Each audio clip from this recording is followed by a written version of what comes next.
All right, so in this video, we're going to cover the 10 steps to renting an apartment in Austin, Texas. So step number one, research and choose the area you want to live in. Now, Austin is made up of about 9 main major areas, made up of 3 main counties. So when you're saying I'm going to move to Austin, there's so many different areas and options to consider. Make sure you do a little bit of research first, right? And if you're kind of wondering like, okay, well, research how, Marcus, I haven't been to Austin, or I've been once, I don't really know where the areas are. Here's some considerations. Do I want to be close to work? Maybe you're moving to Austin for a new job. I always like to recommend, if you don't know where to move in Austin, see if there's somewhere close to your job. So therefore, when you wake up and you can just roll out of bed and walk to work, you don't have to worry about traffic. You don't have to worry about any road closures because there's races or anything going on. Maybe work is a good starting point, right? Another consideration, maybe you want to be in a high density area. Maybe you want to live like in a domain, or maybe a downtown, or somewhere where there's things to do. Or perhaps another consideration is like maybe you want to be within walking distance from a landmark or an area that you've heard of, right? Now, you've heard people say, oh man, I love living near Zilker Park, and so maybe that's a place to start and see if that works for you.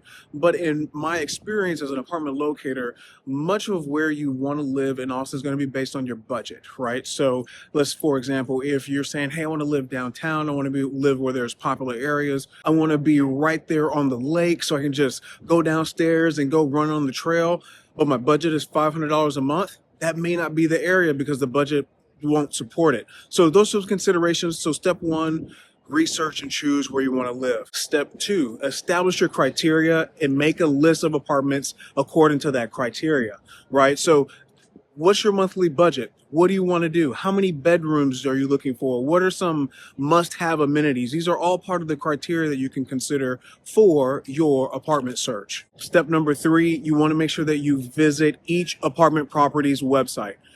Visit the website, see what the pricing is, see what their availability is, right? Because pricing in Austin does change every single day, you want to make sure that you go to the website so you can get the most up-to-date pricing and availability before starting your search and where you want it to go.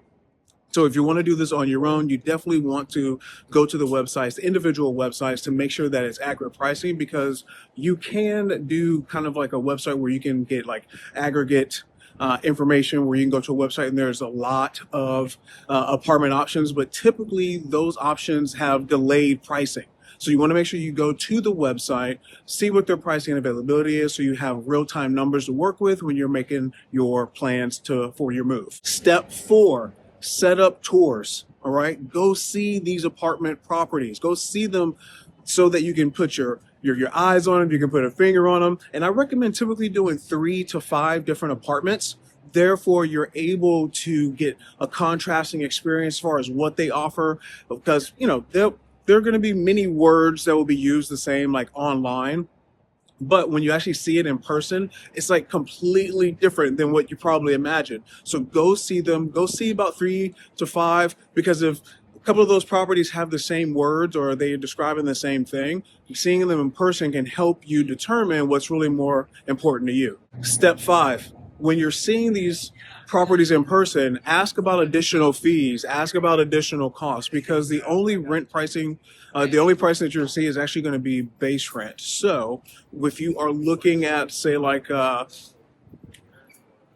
apartment and it says the rent is $1,500 a month, ask them about, hey, what are your pest control fees? What are your trash fees? What's the amenity fee? Because these are going to be additional costs in addition to the base rent. So make sure that you ask about any additional costs outside of the apartment base rent.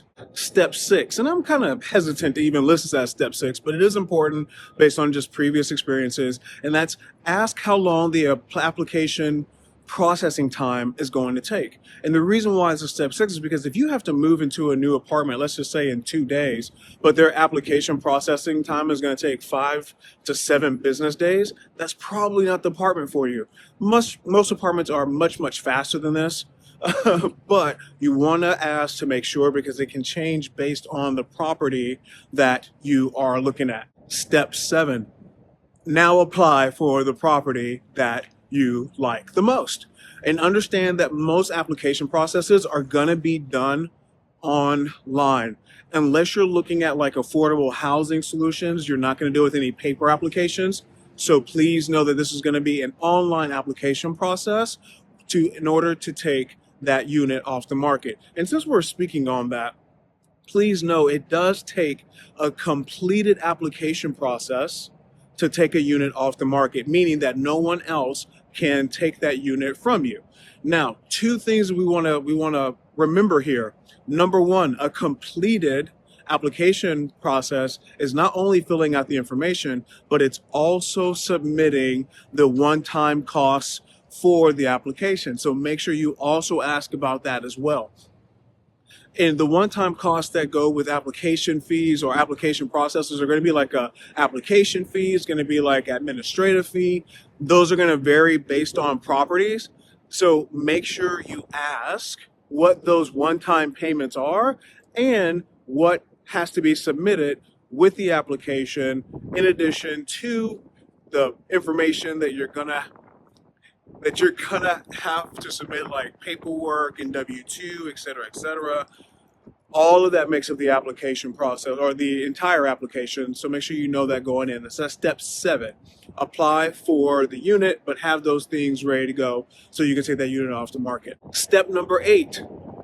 Once you're approved, ask where their move-in areas or their loading docks are located, because this will just make your move planning and logistics easier. Let's say that again. It'll make your plan to move a lot smoother. Not all properties offer this, but in case they do and you don't see it or you didn't have a chance to see it on your tour, this will help you get moved in a lot sooner, a lot faster, because most of these areas, like a move-in area or a loading dock, typically have more space for like a moving truck, so that you're not having to block a lane or have anyone block you in when you're trying to move around. So make sure step 8, you ask about any move-in areas or loading docks to make your move a lot smoother. Step 9, plan your move. This is where now you'll start reaching out to movers, setting appointments, things like that. This is where you're going to set up or transfer your utilities for the future date that you're going to move in.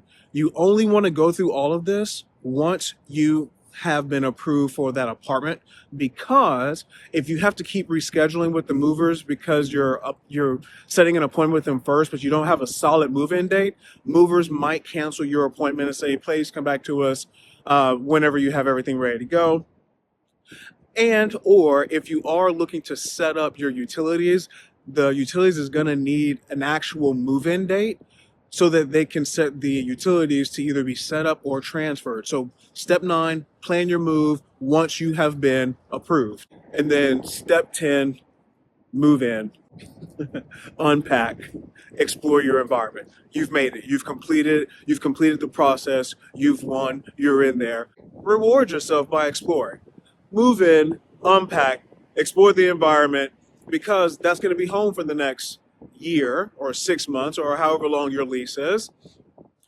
And I say get to know the area sooner than later, because so much goes on in Austin. You should enjoy where you are and get to know your surroundings. So anyway, I hope this is helpful. I probably didn't tell you anything new that you didn't already know, but my hope for this video is that I set this up in chronological order for you to make it a little bit easier to follow when you're moving. You already have so many things to have to plan for and submit, and there's just so many